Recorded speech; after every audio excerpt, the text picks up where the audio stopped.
Otherwise, it may not work. Americans do not understand the root causes of Toyota's success. One of the root causes is self-reliance. They do everything by themselves, build their own machinery, develop their own methodologies, their tools. Many of you would try to emulate Toyota. This is the paradox. As you try to emulate Toyota, you become less like Toyota. Because now you rely on their systems, their tools. If you were to emulate anything, emulate their principles, emulate my principles, but then develop your own tools. Thomas Jefferson said, be flexible in style, but unwavering like a rock in principle. The style is the tools. Be flexible in your tools. Don't copy from others. But do be unwavering with your principles, regardless of what they supply.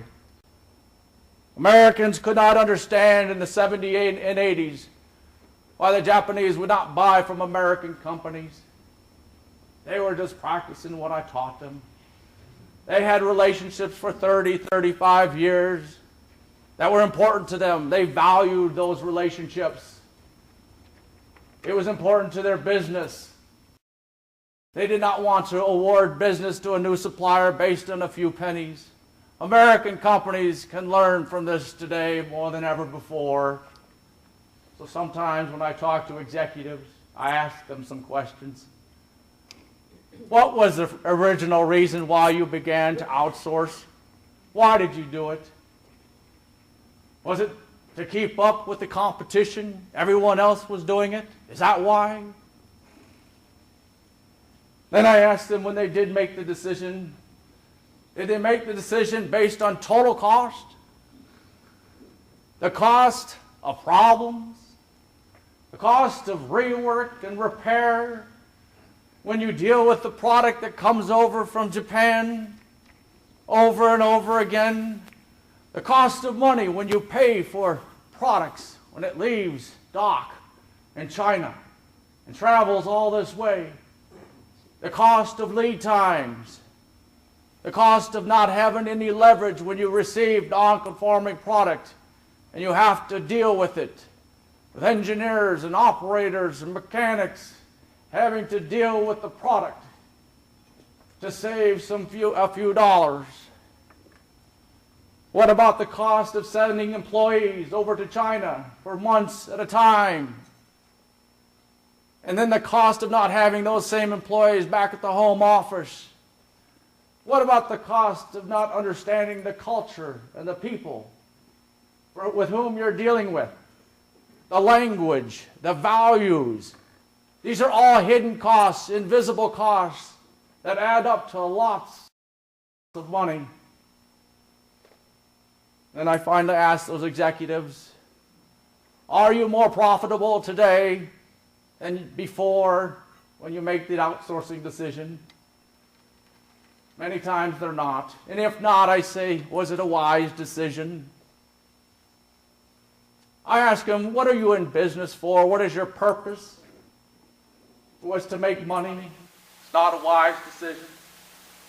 Or was it more important to pad your wallets today rather than pad the wallets of your grandchildren and your children so that they too also have jobs?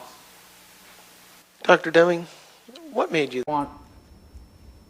Dr. Deming, you talked about your views of the hot topic of outsourcing. Please tell us your quick thoughts on a few other hot topics. Six Sigma. Oh.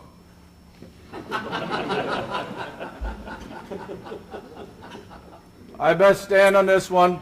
It's an elitist system. Black belts and green belts do all the work. My 14th point, transformation is everyone's duty, it's everyone's responsibility, especially the top, and especially the workers, not the in-betweeners, those that own a belt of some sort. Six Sigma 9001 will die a slow death. And Lean, what are your thoughts? The principles are good. Principles of root cause analysis, self-reliance, involvement and respect of the people, elimination, constant elimination of waste. But the practice is not. It's not good. Americans love the tools. 5S, and value stream mapping, Kaizen, TPM, they love to buy the tools. And they haphazardly apply them. But these tools are just solutions to root causes.